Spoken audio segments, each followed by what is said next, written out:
दीक्षा result कहाँ है भाई? रिजल्ट बता दे। दीक्षा रिजल्ट क्यों नहीं बता रही अपना? पक्का ये अपना रिजल्ट नहीं बताना चाहती लोगों को। हाय मेरे मगरमच्छो, welcome back to my channel. अपना रिजल्ट आए तो आए, बट दूसरों का रिजल्ट जाने में बहुत मज़े आते हैं। तो हाँ, मैं लेकर आ गई हूँ अपनी क्लास 11th का रिजल्ट, फाइनल रिजल्ट। और आज हम रिवील करने वाले हैं अपना रिजल्ट। तो मैं बहुत ज़्यादा खुश लग रही हूँ, बट मैं नहीं हूँ इतनी खुश। मैं बता देती हूँ डिस्क्लेमर, इतना अच्छा रिजल्ट नहीं आया है।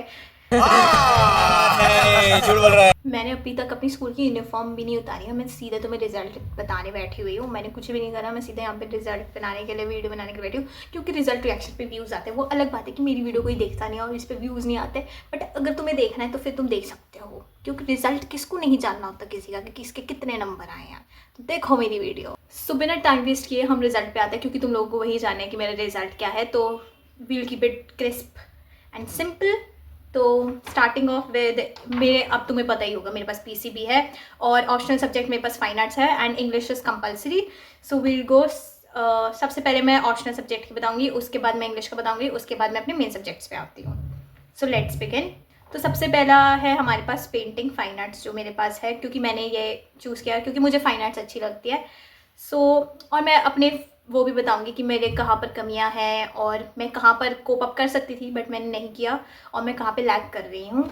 तो सबसे पहले हम पेंटिंग पे आते हैं। तो मेरे थ्योरी में 30 में से 28 आए हैं थ्योरी में, और मेरे प्रैक्टिकल में आए हैं 70 में से होता है प्रैक्टिकल 62। तो 70 और 30 होता है 100, तो टोटल 100 मार्क्स का पेपर होता है। 30 में से मेरे 28 आए हैं वो थ्योरी में, और 62 आए हैं मेरे प्रैक्टिकल पे। मेरे अकॉर्डिंग मेरा प्रैक्टिकल बहुत अच्छा गया था, क्योंकि मैम ने मेरी तारीफ़ भी करी थी। क्योंकि पिछले टर्म में मेरे ज़्यादा नंबर आए थे, मेरे 66 आए थे और इस बार मेरे 62 हो गए हैं। बट थ्योरी में मेरे सिर्फ 2 नंबर कटे हैं। तो लाइक ओवरऑल मेरे 90 आए हैं 100 में से पेंटिंग में। बट मुझे लगता है कि मेरे और आ सकते थे, बट एनीवेज कोई बात नहीं, अब तो हो गया, अब तो चेंज नहीं करवा सकती मैं। तो अब हम आते हैं इंग्लिश के ऊपर। मेरे इंग्लिश में कितने आए हैं अब मैं टोटल करके बताऊंगी आउट ऑफ 100, क्योंकि फाइन आर्ट्स का हिसाब अलग चलता है, क्योंकि उसमें सब वो मार्क्स का अलग क्राइटेरिया होता है। तो हम लोग इंग्लिश करते हैं। तो इंग्लिश में मेरे आए हैं 75 मार्क्स टोटल आउट ऑफ 100। मुझे लगता है कि मेरे इंग्लिश में और ज़्यादा आ सकते थे, क्योंकि बट मैंने मेन सब्जेक्ट पे ज़्यादा फोकस किया। मैंने सोचा कि इंग्लिश नहीं करती मैं, लाइक मैंने करी थी इंग्लिश बट लाइक आई नहीं नंबर, तो कोई बात नहीं, अब तो हो ही गया। और वैसे भी हमारे स्कूल वाले इंग्लिश में नंबर नहीं देते, सीरियसली जनरली बता रही हूँ, इंग्लिश में नहीं देते अनलेस तुमने बहुत अच्छी ना हो, लाइक सिंपल इंग्लिश हो बट बहुत अच्छी हो। लाइक ऐसा ही होता है यहाँ पे, हमारे सिस्टम तो यही है। चलो अब हम नेक्स्ट सब्जेक्ट पे आते हैं, जो कि है मेरा फिज़िक्स। तो फिज़िक्स में मेरे मार्क्स आए हैं 60 आउट ऑफ 100। फिज़िक्स मेरी इतनी अच्छी नहीं थी, बट मेरी अच्छी फिज़िक्स हो सकती है अगर मैं पढूं, जो कि मैं नहीं पढ़ती। बट कोई बात नहीं, देखी जाएगी अब फिज़िक्स में नेक्स्ट 12th में कि क्या झंडे गाड़ते हैं हम फिज़िक्स में। उसके बाद केमिस्ट्री लाइक ट्रस्ट मी, मेरी केमिस्ट्री बहुत घटिया है। अगर तुम मेरे रेगुलर सब्सक्राइबर हो तो तुम्हें पता होगा मेरी केमिस्ट्री कितनी ही वाहियात है। तो मेरे उतने ही वाहियात नंबर आए हैं, 100 में से मेरे 50 आए हैं एंड आई हेट केमिस्ट्री। सो इतने आ गए, मैं इसी में ही सेटिस्फाइड हूँ। थैंक गॉड मुझे री नहीं देना पड़ा, क्योंकि बहुत सारे लोगों को थी री भी देना पड़ता है। तो मैं री वाले में तो नहीं आई हूँ। और बाकी बायोलॉजी में मेरे हमेशा हाईएस्ट ही आते थे क्लास में भी, बट मेरे इस टाइम नहीं आए। लाइक मुझे पता ही नहीं कितने हाईएस्ट मार्क्स है, वो मैंने पूछा है, देखते हैं कितने हाईएस्ट है। बट मेरे 80 आए हैं 100 में से। एंड पेपर बहुत ज़्यादा डिफिकल्ट आया था, वो मैम ने भी बोला था कि देखो बेटा तुमको जो आता है तुम सारा लिख दो, पेपर में सब लिख दो।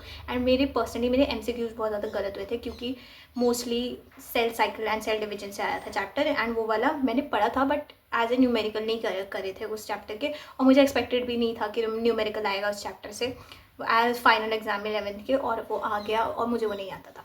तो इसलिए बाकी मेरा थ्योरी पार्ट बहुत अच्छा गया था पेपर का, बट मुझे और एक्सपेक्टेड थे, क्योंकि मेरे पिछली बार ज़्यादा आए थे। मैं सेकंड थर्ड हाईएस्ट थे क्लास में एंड नहीं आए। तो मुझे बायोलॉजी का बुरा लगा, बट कोई बात नहीं है, जो आगे तो आगे थे। मेरे 80 आए हैं 100 में से। एंड बस सारे सब्जेक्ट हो गए ना? हाँ हो गए, सारे सब्जेक्ट हो गए। तो ओवरऑल ये था मेरा रिजल्ट। आई नो कुछ खास अच्छा नहीं है, बट कुछ खास बुरा भी नहीं है। लाइक ठीक है, केमिस्ट्री और फिजिक्स तो मेरी वैसे ही वीक है और वही वीक होती है। और बायोलॉजी में मुझे ज़्यादा एक्सपेक्टेड थे बट मेरे नहीं आए। और मेरे को पेंटिंग में भी प्रैक्टिकल में बहुत ज़्यादा एक्सपेक्टेड थे, मेरे को लगा 98 आएंगे कुछ मेरे 100 में से, बट नहीं आए। 90 पहुँचे तो विद फुल टाइम यूट्यूब। अब बात करते हैं कि मेरे घर वालों को कैसा लग रहा है इस बात पे। उनको बिल्कुल खुशी नहीं है मेरे रिज़ल्ट से। लाइक ठीक है, वो होता है ना कि ठीक है वाला ठीक है रिज़ल्ट, वैसे ही मेरे ठीक है वाला आया है। और मेरे को भी ज़्यादा एक्सपेक्टेड थे बट मेरे नहीं है।